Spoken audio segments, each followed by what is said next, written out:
Vous vous êtes déjà demandé pourquoi, plus vous faites d'efforts pour conquérir quelqu'un, plus cette personne s'éloigne. Pourquoi?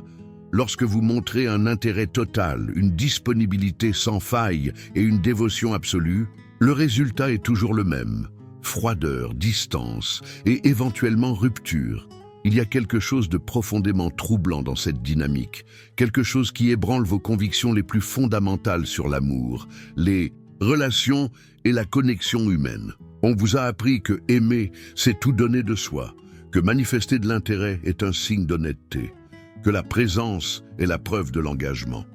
Mais si tout cela n'était qu'un mensonge, et si c'était précisément l'intensité de votre amour qui détruisait vos chances d'être réciproques, une force invisible agit dans les coulisses de chaque interaction amoureuse, une loi psychologique aussi ancienne que l'humanité elle-même, mais qui demeure cachée à la plupart. Cette force se moque de vos bonnes intentions, n'est pas émue par votre sincérité et ne se laisse certainement pas attendrir par votre vulnérabilité. Elle opère avec la froideur d'un mécanisme, la précision d'une loi physique, façonnant comportement et réponse émotionnelle sans que vous n'en perceviez l'influence. La vérité est brutale et simple.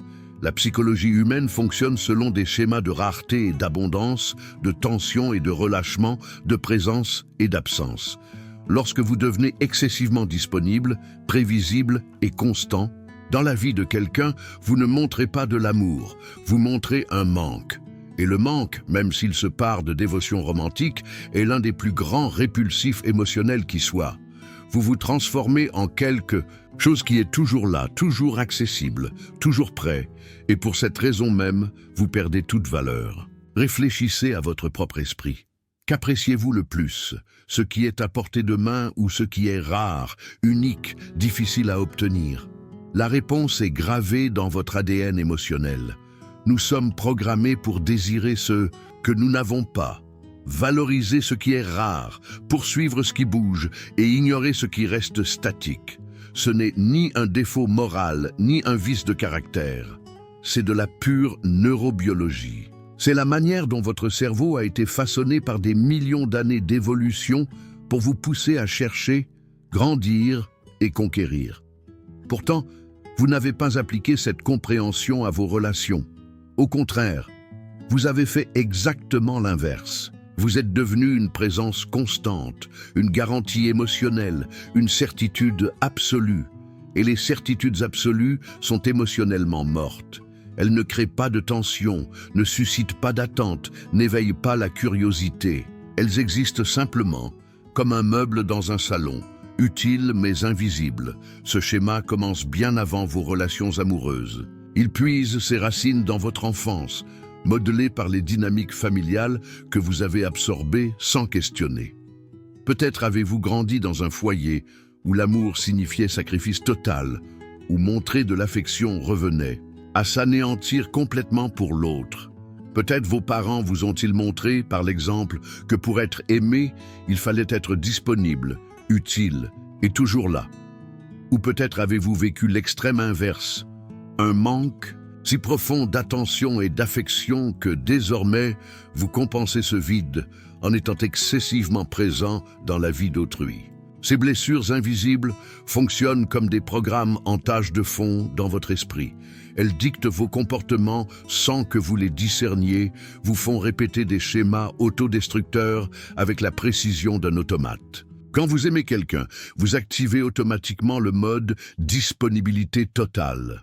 Vous répondez aux messages à la vitesse de l'éclair, annulez des rendez-vous pour être libre, ajustez votre emploi du temps au sien, surveillez chaque signe, chaque humeur, chaque variation de ton.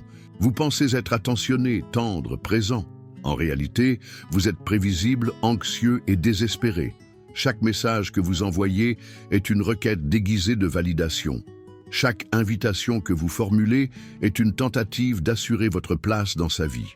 Chaque geste romantique que vous planifiez est, au fond, une stratégie inconsciente pour devenir indispensable.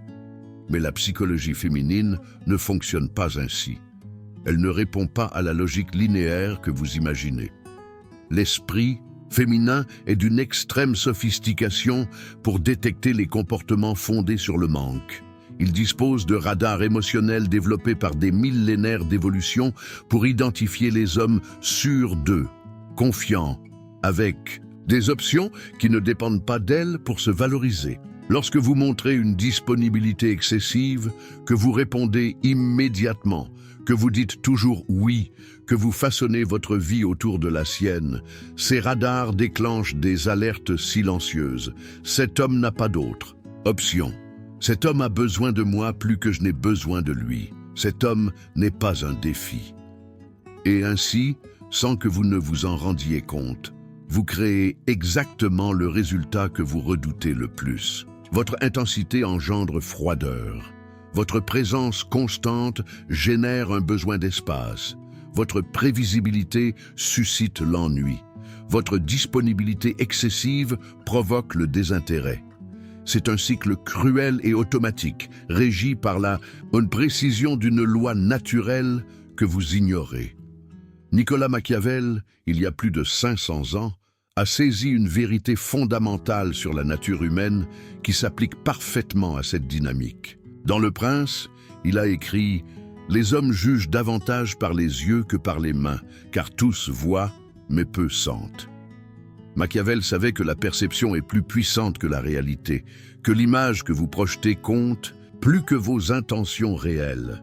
Lorsque vous vous montrez toujours disponible, toujours présent, toujours prêt, l'image que vous projetez n'est pas celle d'un homme passionné, c'est celle d'un homme en manque.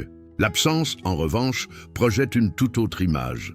Elle suggère que vous avez une vie propre, des intérêts à vous, des objectifs qui vont au-delà d'elle. Elle suggère que vous êtes sélectif, que votre temps et votre attention ont de la valeur, que vous ne dispersez pas votre présence sans discernement. Et cette perception réveille un désir primitif et puissant dans la psychologie féminine, celui de conquérir ce qui n'est pas acquis d'avance. Observez comment cela se manifeste en pratique. Remarquez vos propres réactions quand quelqu'un devient trop disponible pour vous. Notez comment votre enthousiasme s'estompe quand la personne répond immédiatement. Comment l'intérêt disparaît quand il n'y a plus de mystère. Comment la conquête perd de son charme quand elle devient trop facile. Vous n'y échappez pas. Personne n'y échappe. C'est ainsi que nous fonctionnons en tant qu'espèce. Brisez ce schéma dès maintenant. Cessez de répondre aux messages aussitôt qu'ils arrivent.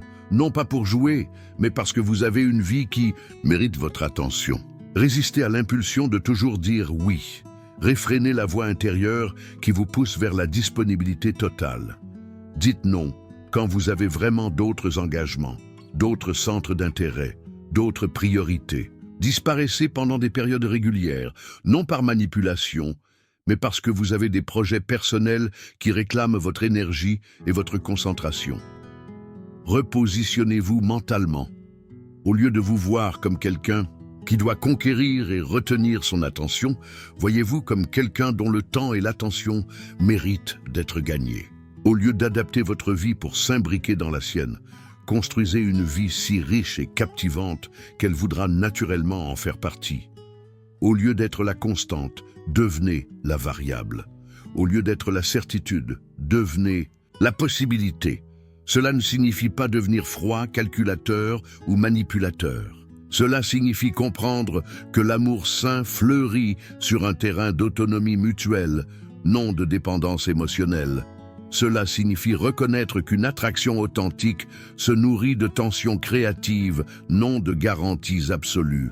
Cela signifie réaliser que vous devenez intéressant lorsque vous menez une vie intéressante, indépendamment de toute relation. Mais creusons davantage, car cette dynamique se manifeste de façon encore plus subtile dans les relations intimes. Au sein des structures familiales, amicales et professionnelles, la manipulation émotionnelle se déguise souvent en amour, en loyauté ou en tradition. Combien de fois avez-vous entendu des phrases comme « Si tu m'aimais, tu le ferais pour moi » ou « Une vraie famille met toujours les autres en premier » ou « Les personnes engagées n'ont pas de vie propre ». Ce ne sont pas des preuves d'un amour sincère, ce sont des instruments de contrôle émotionnel. L'amour qui exige soumission n'est pas de l'amour, c'est du chantage émotionnel. La loyauté obtenue par la culpabilisation n'est qu'une manipulation déguisée en morale. Quand quelqu'un utilise votre affection comme monnaie d'échange pour obtenir des comportements spécifiques, quand votre présence dans sa vie dépend de votre disposition à vous effacer, vous n'êtes pas dans une relation, vous êtes dans une prison émotionnelle aux barreaux invisibles. Observez comment cela opère. Remarquez quand vos sentiments sont retournés contre vous, quand votre capacité à aimer devient la vulnérabilité exploitée. Voyez comment certaines personnes ne montrent de l'affection que lorsque vous êtes pratique, utile et soumis. Constatez comment leur amour se refroidit lorsque vous établissez des limites, lorsque vous dites non, lorsque vous priorisez vos propres besoins. C'est l'une des révélations les plus douloureuses. Certaines personnes de votre vie ne vous aiment pas. Elles aiment ce que vous faites pour elles. Elles n'apprécient pas votre essence. Elles apprécient votre utilité. Elles ne regrettent pas votre absence. Elles regrettent le service que vous rendiez. Et reconnaître cela fait mal, car cela vous force à remettre en question des liens que vous croyiez sincères, des relations que vous interprétiez comme basées sur un amour mutuel. Si tout cela résonne en vous, si quelque chose s'éveille en vous, si vous reconnaissez des schémas invisibles dans votre vie, alors vous êtes prêt pour une transformation profonde. Ce moment de clarté n'est pas un hasard. Vous êtes arrivé jusqu'ici parce qu'une partie de vous savait déjà que vous aviez besoin de cette vérité. Si vous souhaitez poursuivre ce chemin d'introspection, accéder à d'autres contenus, dévoilant d'autres rouages invisibles contrôlant votre vie, abonnez-vous à cette chaîne. Ne le faites pas pour moi. Faites-le parce que vous méritez de vivre avec lucidité, plutôt que manipulé par des schémas inconscients. L'absence stratégique n'est pas un jeu sur les sentiments d'autrui. C'est se valoriser suffisamment pour ne pas être constamment disponible pour ceux qui ne valorisent pas votre présence. C'est comprendre que votre énergie est limitée et précieuse et qu'elle doit être investie avec discernement. C'est reconnaître que les relations saines se construisent sur le respect mutuel, non sur la disponibilité inconditionnelle. Lorsque vous commencez à appliquer le pouvoir de l'absence, plusieurs choses se produisent simultanément. Premièrement, vous cessez d'alimenter des dynamiques basées sur le manque. Deuxièmement, vous poussez votre entourage à réellement apprécier votre présence, car elle n'est plus acquise. Troisièmement, vous créez l'espace nécessaire pour qu'une attraction authentique se développe en supprimant la pression étouffante de la disponibilité totale. Mais peut-être que la transformation la plus importante est intérieure. Lorsque vous cessez de définir votre valeur par le besoin que les autres ont de vous, lorsque vous cessez de mesurer votre succès romantique à la fréquence de vos interactions, lorsque vous cessez de chercher une validation extérieure constante, quelque chose de fondamental change dans votre psychologie personnelle. Vous commencez à bâtir une estime de vous solide, indépendante de l'approbation d'autrui. Ce changement est intimidant au départ, car il vous oblige à affronter le vide qui apparaît lorsque vous n'êtes pas constamment occupé à essayer de plaire. Mais c'est dans ce vide que vous découvrez qui vous êtes vraiment, ce que vous désirez réellement, quelles sont vos passions profondes. C'est dans cet espace d'absence que vous forgez une identité authentique. Et voici le plus beau paradoxe de tout ce processus.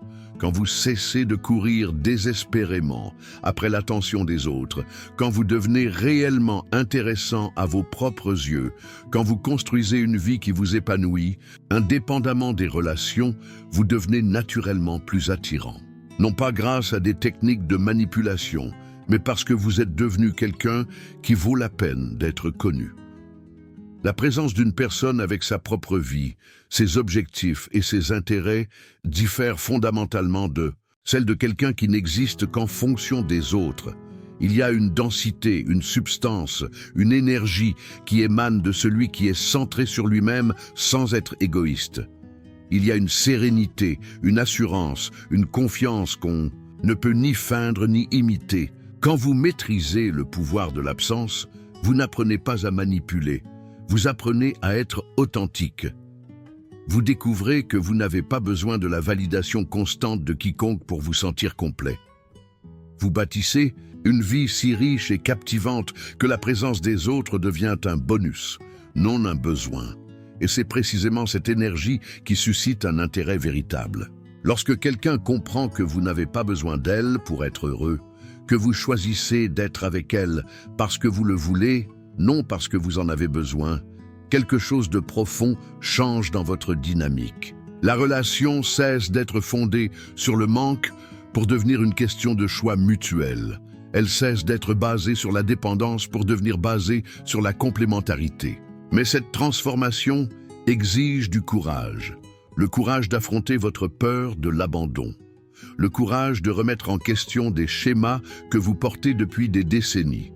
Le courage de poser des limites, même si cela provoque un inconfort initial. Le courage de vous valoriser même lorsque les autres tentent de vous diminuer. Le processus n'est pas facile, car il vous faudra désapprendre des comportements devenus automatiques. Vous devrez résister à la tentation de retomber dans vos anciens schémas à chaque fois que l'insécurité se manifestera. Vous devrez apprendre à être à l'aise avec l'incertitude, le manque de contrôle, la possibilité que certaines personnes quittent vraiment votre vie lorsque vous cessez d'être disponible pour elles. Mais c'est précisément là la différence entre des relations superficielles basées sur la commodité et des liens profonds fondés sur une affinité authentique. Lorsque vous cessez d'être disponible pour tout le monde, vous découvrez qui se soucie réellement de vous. Lorsque vous cessez d'être toujours là, vous identifiez ceux qui apprécient votre présence.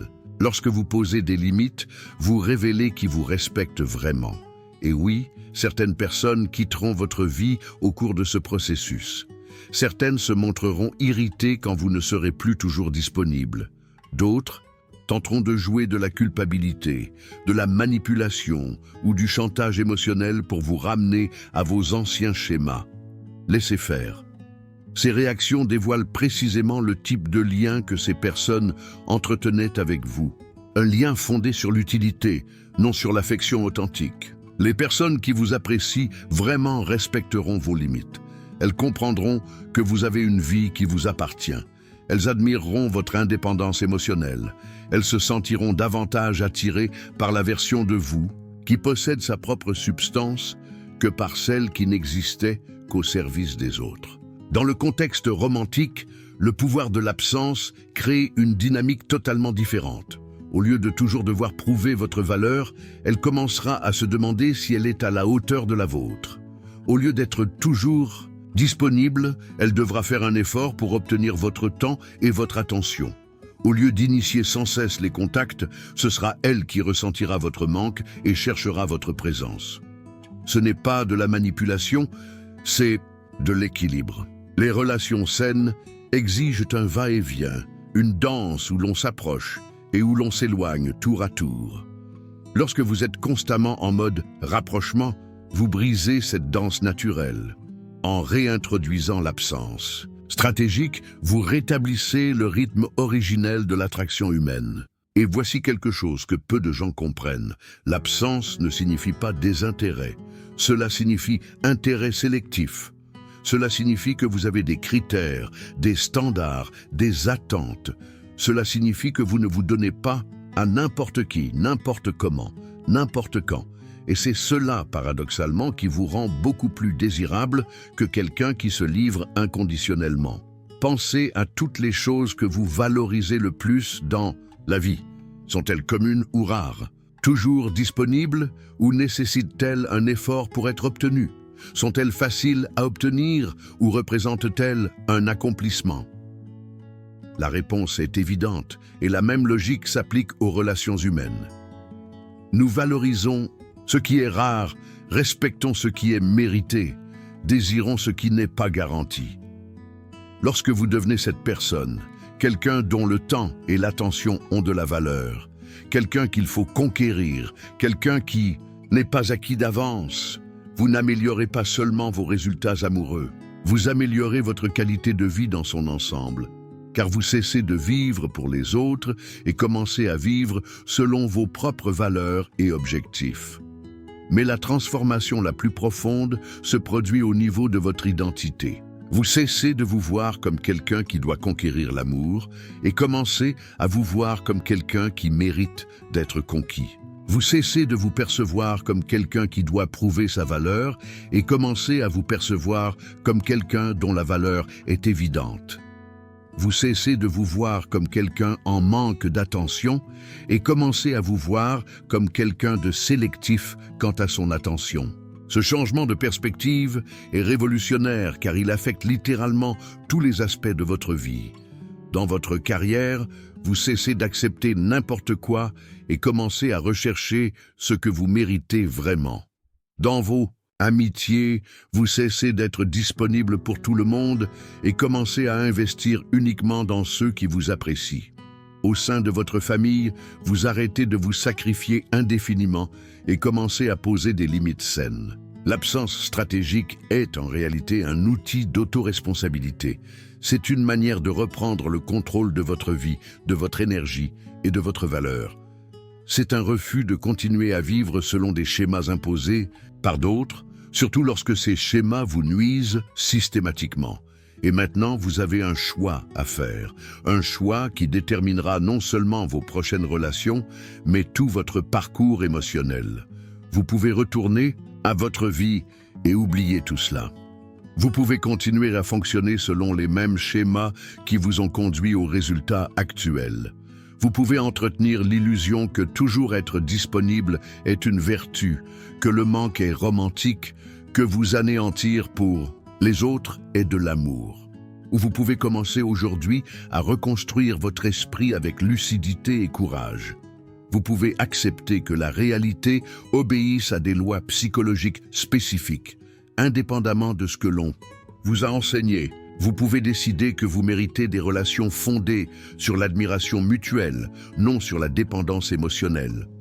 Vous pouvez choisir de bâtir une vie si riche et captivante que votre présence devienne un cadeau, non une garantie. La vérité est que vous l'avez toujours su. À un niveau profond de votre conscience, vous avez toujours perçu qu'il y avait quelque chose d'anormal dans la dynamique de la quête incessante de validation. Vous avez toujours senti qu'il existait une façon de vivre les relations plus digne, plus authentique, plus efficace. Aujourd'hui, vous avez les mots, les concepts et la structure mentale pour transformer cette intuition en action concrète. Le pouvoir de l'absence n'est pas de devenir froid ou calculateux, c'est de devenir conscient, c'est comprendre que vous avez des choix, que vous avez de la valeur et que vous méritez un respect et une admiration véritable. C'est reconnaître que les relations saines reposent sur l'autonomie et le choix mutuel, non sur le manque et la dépendance. Et lorsque vous appliquez cela avec constance, quelque chose d'extraordinaire se produit. Vous cessez d'attirer des personnes qui cherchent à vous contrôler, à vous manipuler ou à vous exploiter. Vous cessez d'attirer des relations de convenance. Vous cessez d'accepter des miettes d'attention comme si c'était un festin d'amour. Et vous commencez à attirer des personnes qui vous admirent vraiment, qui respectent votre indépendance et qui apprécient votre présence parce qu'ils savent qu'elle n'est pas acquise. C'est la différence entre vivre de manière réactive et proactive, entre être choisi et choisir, entre attendre qu'on vous valorise et créer une vie si précieuse que la valorisation devient inévitable. Le pouvoir de l'absence est, en fin de compte, le pouvoir d'être vous-même, non pas une version réduite en manque et toujours disponible, mais la version complète, centrée et sélective que vous avez toujours eu le potentiel d'être. Le voyage commence maintenant, par le prochain message que vous ne répondrez pas immédiatement, par la prochaine invitation que vous déclinerez parce que vous avez quelque chose de plus important à faire, par la prochaine fois où vous prioriserez vos propres objectifs plutôt que de vous adapter aux caprices d'autrui. Chaque petit choix est un pas vers la liberté émotionnelle, l'authenticité et le type de relation que vous méritez vraiment. Vous avez toujours eu ce pouvoir. Maintenant, vous savez comment l'utiliser.